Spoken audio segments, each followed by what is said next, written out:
यहाँ एक तरफ कश्मीर में राज्यसभा चुनावों के लिए नामांकन भरने का काम शुरू हो चुका है, तो वहीं दूसरी ओर नगरोटा विधानसभा उपचुनाव और बड़गाम विधानसभा उपचुनाव की नोटिफिकेशन आज जारी कर दी गई है। जो डेट पहले इलेक्शन कमीशन ऑफ इंडिया ने अनाउंस की थी वही डेट है।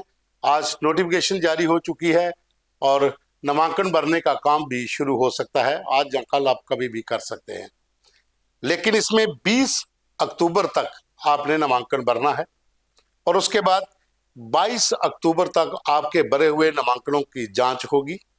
24 अक्टूबर तक जिसने भी फॉर्म भरा होगा वो वापस लेने की अंतिम तिथि है। अगर कोई कैंडिडेट विड्रॉ करना चाहता है तो 24 अक्टूबर तक कर सकता है। उसके बाद 11 नवंबर को पोलिंग होगी और 14 नवंबर को काउंटिंग और रिजल्ट भी आ जाएगा। नोटिफिकेशन जारी हो चुकी है। तमाम पार्टियों ने अपने अपने पत्ते अभी तक नहीं खोले हैं कौन कौन सा उम्मीदवार बड़गाम और नगरोटा में होगा, लेकिन दोनों विधानसभा उपचुनावों की नोटिफिकेशन आज इलेक्शन कमीशन ऑफ इंडिया की ओर से जारी कर दी गई है। आपको बता दें कि इस समय नगरोटा विधानसभा उपचुनाव और बड़गाम विधानसभा उपचुनाव इसलिए हो रहे हैं क्योंकि यहाँ बड़गाम में जम्मू कश्मीर यूटी के मुख्यमंत्री उमर अब्दुल्ला ने इलेक्शन जीती थी। वो 2 विधानसभा पे इलेक्शन लड़े थे, दोनों पे उसने जीत हासिल की थी। बड़गाम को उन्होंने छोड़ दिया था। उसके बाद नगरोटा विधानसभा वहां भारतीय जनता पार्टी के कदावर नेता देवेंद्र सिंह राणा जीते थे, लेकिन जीतने के 1 माह के बाद ही उनका निधन हो गया। उसके बाद वो भी सीट खाली पड़ी हुई थी।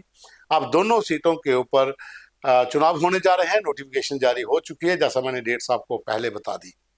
अब प्रोसेस शुरू होगा, राजनीतिक सरगर्मियां तेज हो जाएंगी। हालांकि पहले ही कई उम्मीदवार जो भावी उम्मीदवार हैं वो अपनी बैठकें तो कर रहे हैं, लेकिन खुलकर प्रचार नहीं कर पा रहे थे क्योंकि अभी तक नोटिफिकेशन भी जारी नहीं थी और उम्मीदवारों के नाम भी घोषित नहीं किए गए हैं। एक ही उम्मीदवार मैदान में नगरोटा में इस समय सबसे ज्यादा दौड़ रहा है, वो है हर्षदेव सिंह, जो पैंथर पार्टी के उम्मीदवार हैं। वो खुद वहां पर इलेक्शन लड़ रहे हैं, वो लगातार अपनी रैलीज को भी कर रहे हैं। भारतीय जनता पार्टी अभी तक अनाउंस नहीं कर पाई है, लेकिन कतार में 2 से 3 नाम बताए जा रहे हैं, जिसमें स्वर्गीय देवेंद्र सिंह राणा की बेटी देवयानी राणा, नंद किशोर शर्मा जो कि एमपी जुगल किशोर शर्मा के भाई हैं, अनिल शर्मा जो ऑल जे के पंचायत कॉन्फ्रेंस के प्रधान हैं।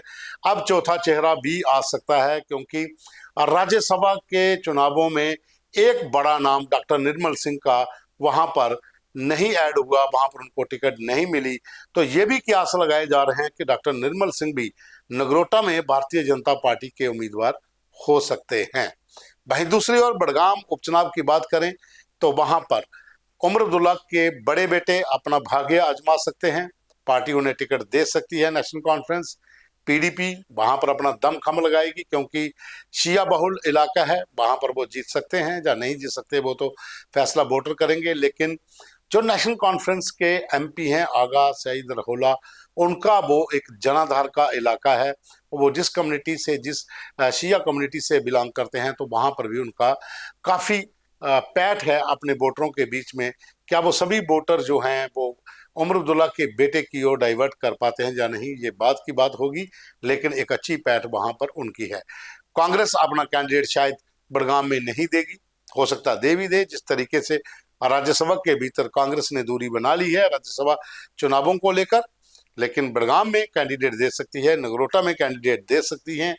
दूसरी भारतीय जनता पार्टी दोनों विधानसभा पर इलेक्शन लड़ेंगी।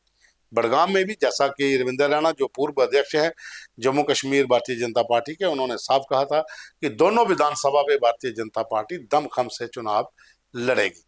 तो अब कहानी ये है कि दोनों विधानसभाओं पे आज से सरगर्मियां तेज होंगी। नोटिफिकेशन होने के बाद अब समय आएगा नामांकन भरने का और लोगों के बीच जाकर बैठकें करने का, रैलीज निकालने का। तो दोनों विधानसभा पे अब राजनीतिक सरगर्मियां तेज हो जाएंगी क्योंकि आज 13 है, तो 13 अक्टूबर का ही वेट किया जा रहा था कि नोटिफिकेशन जारी होती है। तो इलेक्शन कमीशन ऑफ इंडिया ने नोटिफिकेशन जारी कर दी है। जो डेटें पहले हैं वही डेटें सेम हैं जो मैंने पहले आपको बताई। एक बार फिर डेटें आपको बता देता हूं कि 20 अक्टूबर तक नामांकन भरे जाने हैं। उसके बाद 22 अक्टूबर को नामांकन पत्रों की जांच होगी। 24 अक्टूबर जो है तब तक आप अपने नाम वापस ले सकते हैं, कोई कैंडिडेट विड्रॉ करना चाहता है तो। नहीं तो उसके बाद 11 नवंबर को यहाँ पर पोलिंग होगी और 14 नवंबर को काउंटिंग और रिजल्ट आ जाएगा। फिर इलेक्शन का प्रोसेस जो है वो दोनों विधानसभा में खत्म हो जाएगा। लेकिन इस समय जम्मू कश्मीर में चुनावों को लेकर सरगर्मियां इसलिए भी तेज हैं कि एक तरफ राज्यसभा में 4 उम्मीदवार चुन के जाने हैं, उनका भी नामांकन आज भरा जा रहा है। वहां पर भी 24 अक्टूबर को चुनाव हैं और रौनक वहां पर भी होगी।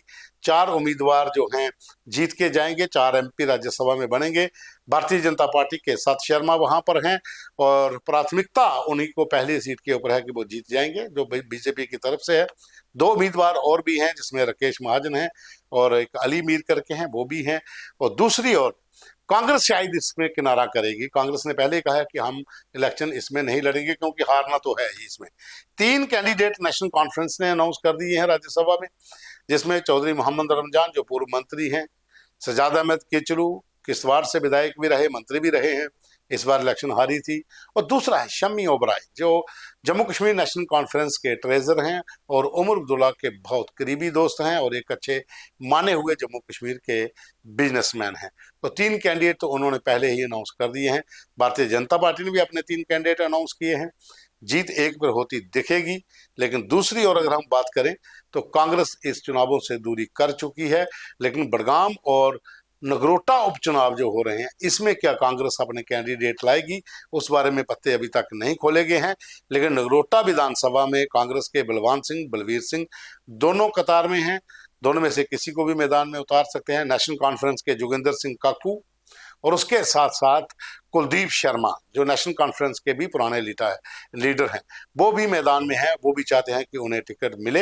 एमके राणा का भी नाम इसमें आ रहा है नेशनल कॉन्फ्रेंस के। अब पार्टी डिसाइड करेगी किसको मैदान में उतारना है। तो उसी तरह से भारतीय जनता पार्टी के भी उम्मीदवारों की कतार जो है वो 3 और 4 के बीच में है। लेकिन पार्टी किसको टिकट देती है उसका इंतजार रहेगा। लेकिन सरगर्मियां बढ़ चुकी हैं। आज नोटिफिकेशन जारी हो चुकी है। जहां एक तरफ राज्यसभा चुनावों के लिए नामांकन भरे जा रहे हैं तो वहीं नगरोटा विधानसभा उपचुनाव और बडगाम विधानसभा उपचुनावों के notification election commission of India ने आज जारी कर दी है।